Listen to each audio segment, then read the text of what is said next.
Now, diasporas contribute to their homelands in a couple of ways: direct capital investment and remittances. On an average for the world, the diasporas will contribute about 50% of one and 50% in the form of the other. And what was interesting here, that there's a real anomaly when it comes to the Serbian diaspora. Serbian diaspora, which is the 7th most generous in the world, only gives 9% in direct capital investment and 91% in remittances. Now, if anybody looks at this, they have to scratch their head and they have to say, my God, you know, they're among the most generous diasporas in the world. They give so much, and why are they not giving more to capital investment? Because direct capital investment goes much further in an economy than does money that is just handed over. So I haven't heard these questions here. This has to be studied, because you have a potential of an amazingly generous diaspora, willing, capable, and yet it's not giving you its capital in a form that you can benefit from the most. So the question is, why? And what can you do to change that? Because Serbia's economy needs it. The other two forms of foreign capital are going away. The only thing you can count on is us, really, as a source of foreign capital. Now you have to figure out how to make it work better. Now, if you look at how we compare in terms of direct foreign capital investment as diasporas, we're much bigger. Serbia is much bigger than Croatia or Montenegro, and yet look at how we compare. Again, the question is why? Why are they more capable of getting direct capital investment from their diasporas than we are? All right, so then we wanted to see, so that's a little bit of the financial reality of the diaspora as a factor. Now we have to look at some data about how do the people here perceive this reality. You saw what the data was on the amount of people in the diaspora, the statistics. So about 40%, about 3 million. When the people in Serbia were asked how many people did they think there were in the diaspora, you can see that only 31% even guessed over 2 million, and that's an underestimate. That means that 70% thought that it was even under 2 million when it's really 3 million. So people here don't know how large the diaspora is. All this says is that there's not enough of a discussion about diaspora in Serbia. More on the perception of people here of the diaspora. How much does the diaspora contribute to Serbia? They do not know. You do not know. Only 5% thought it was over 5 billion. It's 5.5 billion for the last few years.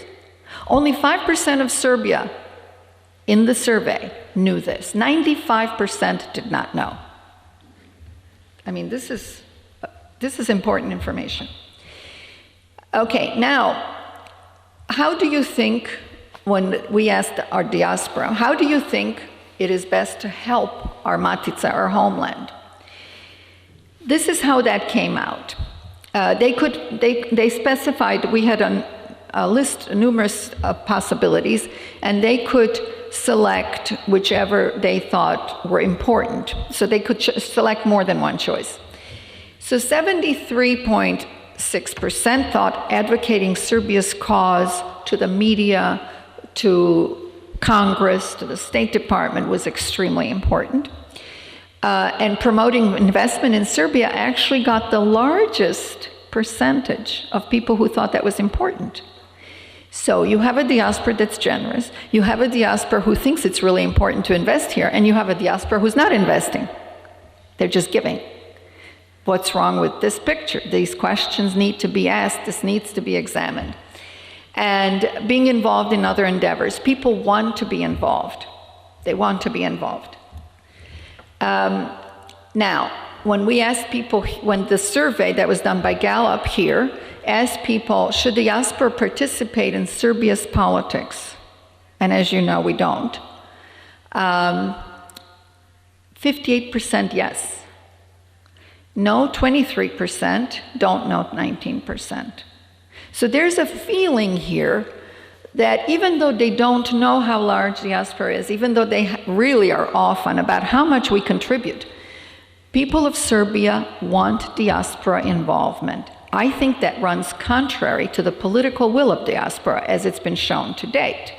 But Serbia can only benefit from our involvement. And certainly if you tap us financially properly, you can definitely benefit. So would diaspora's participation in Serbia's economy, politics, society, and foreign policy improve those areas of work of Serbia? You can see here, 52% yes, 8 that it would improve by much. That's 60% of the people were in favor of or felt that inclusion of diaspora in these aspects of Serbia's life would improve things here. Again, very contrary to the actual situation. We asked, the survey asked, if the conditions here should be improved to promote diaspora's investment. Well, you can see the answer to that. But there has been nothing done to promote diaspora's investment. There's no program, there's no assessment. I think this is a message of what can be done, what should be done, so that Serbia can maximize this potential. So I thought, okay, I know we can see what the diaspora factor is in Serbia. It's significant.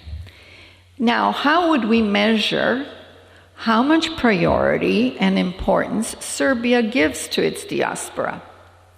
Well, I couldn't think of many measures except to look at its budget and to see how much Serbia devotes to the Ministry for Diaspora. It's one effort to work with the diaspora.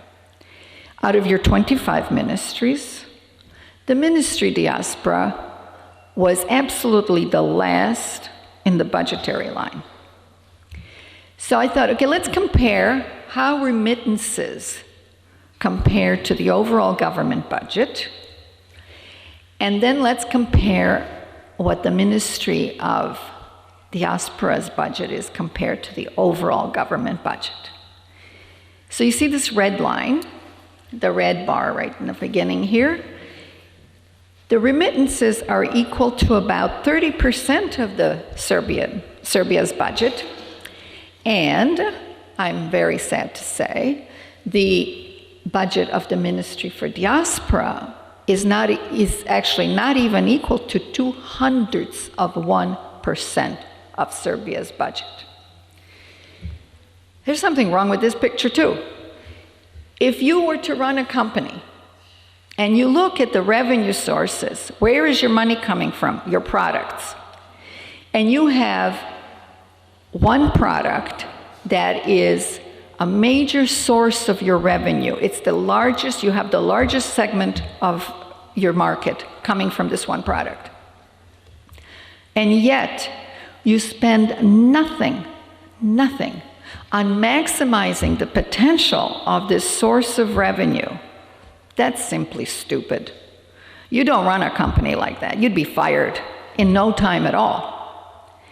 So, I think that you, women here, who are practical, who are very intelligent, I am showing you this because I think that conversation has to get started, and we can start it.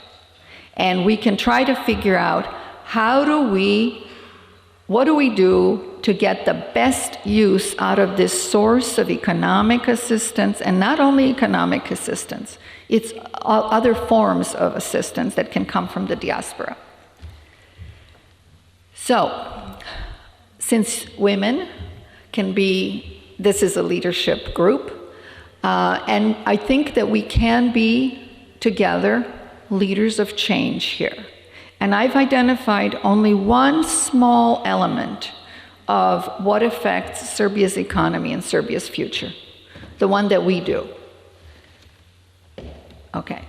So I think that I'd like to, while we're here and over the next week, I would like to have this discussion and try to explore ways in which the women can lead this effort in maximizing the role of diaspora.